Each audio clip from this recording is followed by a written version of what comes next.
ఆఫీసుని చంపి పారిపోతుంది వాళ్ళు. పట్టుకోవాల్సింది నిన్నే.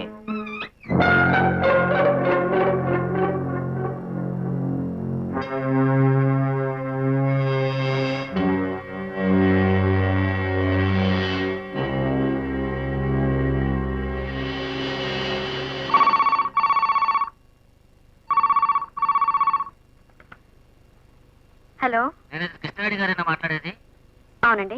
మీ చెల్లెలు ఉజ్జయిని అరెస్ట్ చేశారు. ఎందుకు? హలో హలో, ఏమండి ఏమండి ఏమండి? ఏంటి? ఉజ్జయిని అరెస్ట్ చేశారంట.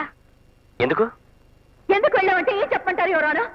కనకరాజు మనుషులు తను చంపుతున్నారని ఎంక్వైరీ ఆఫీసర్ ప్రకాష్ నాకు ఫోన్ చేసి చెప్పారు.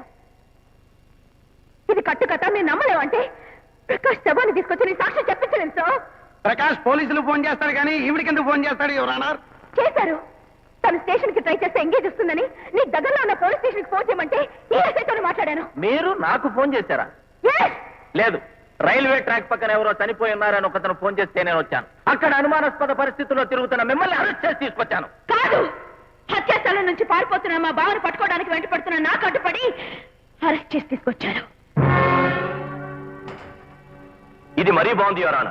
వరదలు అరెస్ట్ అయిందన్న బాధతో ఇక్కడికి వస్తే నన్ను ముద్దాయి చేసి మాట్లాడుతోంది. ఆ సమయంలో నా భార్యతో నేను ఇంట్లోనే ఉన్నాను. దానికి ఇవిడే సాక్షి. ఏంటి, నువ్వు ఇంట్లో ఉన్నావా? దానికి మా అక్క సాక్ష? చెప్పను, బోళ్ళ నిలబడి చెప్పను, నా మీద ఉంటే చెప్పను.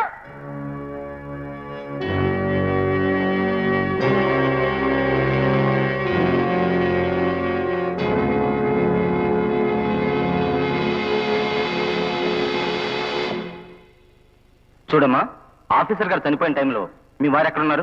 మా ఇంట్లోనే ఉన్నారు.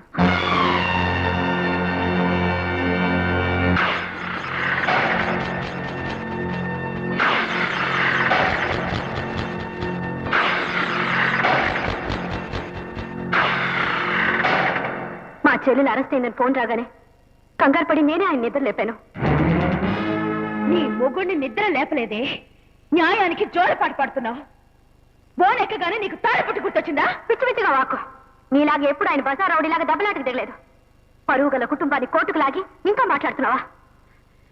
అంటే నేను కావాలని అబద్ధం చెప్తున్నానా? నువ్వు కావాలని చెప్తున్నావో అమాయకంగా చెప్తున్నావో నాకు తెలియట్లేదే, కానీ నువ్వు మాత్రం అబద్ధమే చెప్తున్నావు.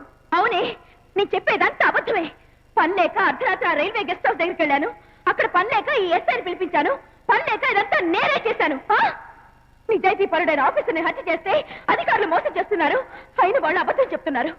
ఇక నన్ను ఏం చేయమంటారు యోనాన్న? మాటలు రాని ఈ బొమ్మ నెత్తి మీద చేసి చెప్పనా? మాట మార్చిన ఆ బొమ్మ నెత్తి మీద చేసి చెప్పనా? ఇది హత్య హత్య హత్య. ఇది హత్యో యాక్సిడెంటో నిర్ధారణ కాలేదు. అందువల్ల తగిన సాక్ష్యాధారాలు సేకరించవలసిందిగా ప్రాసిక్యూషన్ వారిని కోరుతూ అప్పటి వరకు ముద్దాయిని జ్యుడిషియల్ కస్టడీలో ఉంచవలసిందిగా ఆదేశిస్తున్నాను.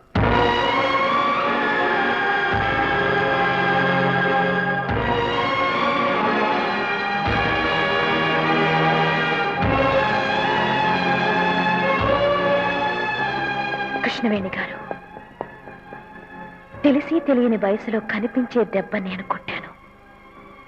అన్నీ తెలిసిన వయసులో కనిపించని దెబ్బ మీరు కొట్టారు. గుర్తుంచుకుంటాను.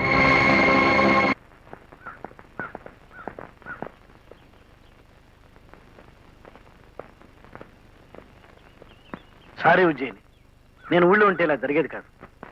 ఉంటే మాత్రం ఏం చేయగలరు సార్? రేపు మీరు ఊళ్ళో ఉంటారుగా, కోర్టులో నాకు శిక్ష పడకుండా తప్పించగలరా? ఎస్ఐ చెప్పే సాక్ష్యం చెల్లదమ్మా. చెల్లకపోవటానికి ఆ ఎస్ఐ ఇప్పుడు సస్పెన్షన్ లో లేడు సార్, ఉద్యోగంలో ఉన్నాడు. కనకరాజు మినిస్టర్ని ఇన్ఫ్లుయెన్స్ చేశాడమ్మా. రేపు అదే కనకరాజు జడ్జి గారిని కూడా ఇన్ఫ్లుయెన్స్ చేస్తాడు. చూడమ్మా, పలుకుబడి ఉన్న వాళ్ళతో పెట్టుకున్నావు, తప్పదు 6 నెలలు శిక్ష అనుభవించు అని జడ్జి గారంటే నేను శిక్ష అనుభవించాలి, అంతే కదా సార్? లేదమ్మా, ఈ కేసు విషయంలో నేను ప్రత్యేకమైన శ్రద్ధ తీసుకుంటాను. నువ్వు విడుదలవుతావని నాకు నమ్మకం ఉంది. సార్, ఎక్స్క్యూజ్ మీ, ఈ అమ్మాయి కోసం వాళ్ళ అక్కొచ్చింది. రానని చెప్పు. అదేమిటమ్మా, అక్కతో మాట్లాడడానికే? మా బావని గుడ్డిగా నమ్మిన మా అక్క కళ్ళు తెరిచేదాకా దాని కంటికి నేను కనపడ్ను. నేనేం పాపం చేశానే, ఉన్న నిజం చెప్పాను. హత్య జరిగిన రోజు రాత్రి ఆయన ఇంట్లో ఉన్న మాట అబద్ధమా? ఉజ్జయిని ఎప్పుడు అబద్ధం చెప్పదు. అంటే నా భార్య చెప్పేది అబద్ధమా? అసలు నువ్వెవడివిరా మా ఫ్యామిలీ మ్యాటర్స్ మాట్లాడడానికి? సాగర్, ఏంటా మాటలు? అతను నా స్నేహితుడు. పెద్ద స్నేహితుడు. ఆడపిల్లకి లైన్ వేయడానికి నీ చేత ఆడవేషం వేయించిన ఈ లఫంగి వెళ్ళాయి. పెళ్ళాన్ని మోసం చేసి బతికేవాడి నువ్వేటో నాకు చెప్పేది? వద్దండి. ఏమండి, ఆగండి. ఏమండి, మిమ్మల్ని, ఆగండి. మర్యాదగా 5 నిమిషాల్లో అవుట్ హౌస్ ఖాళీ చేసి వెళ్ళిపో, లేకపోతే చంపేస్తా. అశోక్ అశోక్ ఆగరా. నీకోసం ఇంటికి వచ్చి నేను ఈ ఇంటికి అల్లుండైపోయాను. నిన్ను గెంటేస్తున్నాను రా. కాదురా, నేను ఇంటికి వచ్చిందే ఉజ్జయిని కోసం. ఆమె లేని ఇల్లు నాకు జైలుతో సమానం. మీ అత్తోరింటికెళ్ళి ఉత్తరం వచ్చిండ్రు, కొడుకో నా కొడుకో నా కొడుక. అక్కడ పడే స్టాంప్ లేకుండా వచ్చిందండి. సెంట్రల్ గవర్నమెంట్ కి 7 రూపీస్ లాస్. ఎవరి పేరున వచ్చింది? అశోక్ కుమార్. వాడు ఇల్లు ఖాళీ చేసి వెళ్ళిపోయాడు. తీసుకెళ్లి కుప్పతొట్టు పారే.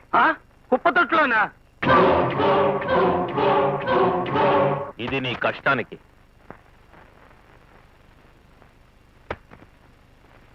ఇది నీ పెళ్ళాం చేత కోర్టులో అబద్ధం చెప్పించినందుకు. అవునవును, చాలా కష్టపడి చెప్పించారండి. అయ్యా, చచ్చిపోయిన రైల్వే ఆఫీసర్ స్థానంలో గవర్నమెంట్ అపాయింట్ చేసిన కొత్త ఆఫీసర్ గారు గంట నుంచి గదిలో తంటాలు పడుతున్నారు. ఆఫీసర్ గారు, ప్రోగ్రాం పూర్తి అయితే అయ్యగారు ఒకసారి వచ్చామంటున్నారు. ఆఫీసర్ గారు, ఇదిగో 10 లక్షలు.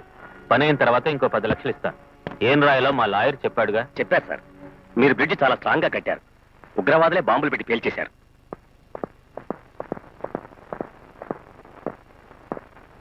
మీరేంటండి చేతిలో నోట్లు పెట్టుకుని ఆకాశంలో చూస్తాడు?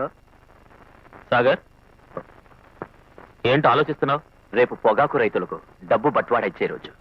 బ్యాంక్ లాకర్ రూమ్ తెరవగానే డబ్బు పోయింది తెలిసిన కృష్ణవేణి ఏమైపోతుందో అని.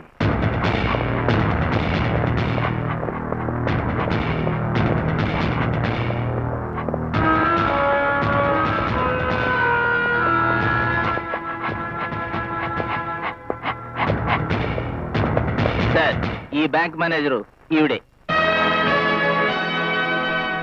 క్యాష్ పోయిందని మీరు ఎప్పుడు తెలుసుకున్నారు? నిన్న మొన్న పబ్లిక్ హాలిడేస్ అండి. ఈ రోజు ఉదయం లాకర్ రూమ్ తెరవగానే రాబరీ. మొత్తం కేసు ఎన్ని?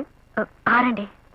6 తాళాలను 3 క్యాషియర్ దగ్గర ఉండాలనుకుంటాను. 3 రోజుల క్రితం క్యాషియర్కి లీవ్ శాంక్షన్ చేయలేదన్న కోపంతో ఆ తాళాలు నా దగ్గర ఇచ్చేసి వెళ్ళిపోయాడు. 1, 2 కాదు, 6 తాళాలు ఎలా మిస్ అయ్యాయి? క్యాషియర్ ఇతనే సార్. అమ్మో, నా పెళ్ళం పెట్టల మీద ఒట్టు సార్, నాకేం తెలియదు సార్. అప్పుడిప్పుడు తేకాడతారు సార్. అప్పుడప్పుడు మందు కూడా కుడుస్తారు సార్. నువ్వు మాత్రం బారికెళ్ళి మందు కూడా. సైలెన్స్. సో గత 4 రోజులుగా బ్యాంకు తాళాలన్నీ మీ దగ్గరే ఉన్నాయి. అవును సార్. నేను ఈ విషయం మా పై అధికారి. ఆల్ రైట్ మిస్టర్ బాబు, సార్, ఆవిడ హౌస్ మనం సెర్చ్ చేస్తున్నాం.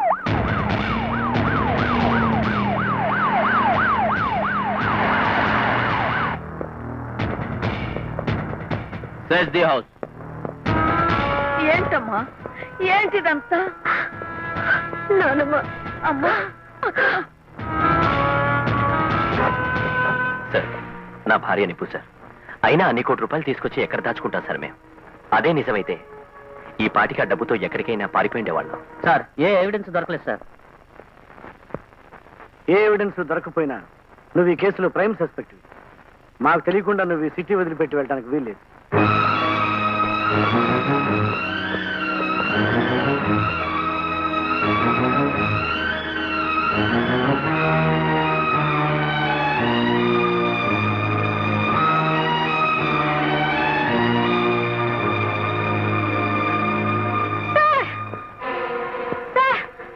రాజధాని బిల్డర్ ఓనర్ కనకరాజు ఒకరోజు బ్యాంక్ వచ్చాడు. 6 రోజులు తిరిగిస్తానని అన్నాథరైజ్డ్ 6 కోట్ల డబ్బులు అడిగాడు సార్. నమస్కారం. రండి రండి. అయ్యగారు మీకోసం ఎదురు చూస్తున్నారు. మేము వస్తాను, మీకెలా తెలుసు? అది వీరికి ఊత పదంలేండి. ఎవరు వచ్చినా అలాగే అంటుంటాడు. కనకరాజు గారు, మీరు బ్యాంకుకి వెళ్ళి ఈ కృష్ణవేణిని 6 కోట్ల లోన్ అడిగారా? అడిగాను బ్రదరు.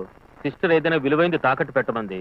తల తప్ప ఏమీ మిగలేదని చెప్పాను. మరి మరుసటి రోజు రైల్వే ఆఫీసులో 6 కోట్ల రూపాయలు ఎలా కట్టగలిగారు? అంటే నేను దొంగనా? నన్ను అనుమానిస్తారేంటి? ఇప్పటికే బ్రిడ్జ్ గోలతో నా పరువు సగం కిల్ అయింది. మీకేం తెలుసు సార్? ఆ 6 కోట్లు కట్టడం కోసం నేను ఊళ్ళ మీద పడి 1000, 100, 10 కాడికి అడ్డమైన వాళ్ళ కాళ్ళు పట్టుకుని ప్రోనో డ్రెస్ తెచ్చాను. తప్పించుకోవాలని ప్రయత్నం చేయకండి. బ్యాంక్ దొంగతనంతో మీకు సంబంధం ఉంది. ఆ డబ్బే మీరు డిపాజిట్ చేశారు. సిస్టరు, అనవసరంగా అబండాలు వేసావంటే నీ మీద పరువు నష్టం దావా వేస్తాను. ఏమిటండి వేసేది? ఆ రోజు మీరు బ్యాంక్ లో ఏమన్నారు? మీ ముందు ఆఫీసర్ తో మాకు అండర్స్టాండింగ్ ఉంది, అకౌంట్ లో చూపించకుండానే డబ్బు తీసుకెళ్ళడం మాకు అలవాటని మీరు చెప్పలేదు. చెప్పలేదు. పదండి సార్, ఇతను డిపాజిట్ చేసిన రైల్వే ఆఫీస్కి వెళ్తాం. అక్కడ క్యాష్ కానీ అలాగే ఉంటే 500 రూపీస్ నోట్స్ ఎన్ని ఉన్నాయో, 100 రూపీస్ నోట్స్ ఎన్ని ఉన్నాయో అన్ని సీరియల్ నంబర్తో సహా చెప్పగలను. మీ దొంగతనం బయట పెట్టగలను. పదండి. సారీ సార్, ఆ క్యాష్ అంతా అప్పుడే డిస్ట్రిబ్యూషన్ పంపించేశాం. అది రియాక్షన్ ఇవ్వకండి, దొరికిపోతారు. ఆ రోజు ఈవో ప్రకాష్ గారు నాకు ఫోన్ చేసి బ్రిడ్జ్ కూలిపోవడానికి కారణం తెలిసిందని, అనుమానితులపైన చార్ట్ షీట్ తయారు చేస్తున్నానని చెప్పారు. డిపాజిట్ చేసిన కరెన్సీ నంబర్లు నోట్ చేశానని కూడా చెప్పారు. ఆయన నంబర్లు నోట్ చేసిన పేపర్లు ఎక్కడ సార్? క్యాష్ మాకు హ్యాండ్ ఓవర్ చేసి పేపర్లు ఆయన పట్టుకెళ్ళారు. ఎంక్వైరీ టైంలో ప్రకాష్ గారు ఎక్కడ ఉన్నారు? రైల్వే గెస్ట్ హౌస్ లోనండి. నీకెలా తెలుసు? అప్పుడు అందరూ అనుకుంటుంటే మా శనిగాడు విన్నాడండి. మిస్టర్ బాబు, ఆ రోజు హత్య జరిగిన మరుసటి రోజే ఆయన ఉన్న గదిని సోదా చేసి అక్కడ దొరికిన వస్తువులన్నింటినీ కోర్టులో సబ్మిట్ చేశాం సార్. అందులో అలాంటి కాగితాలు ఏం లేవు సార్. సారీ కృష్ణవేణి, ఆ పేపర్లు దొరికే వరకు అసలు దోషి బయటపడ్డు.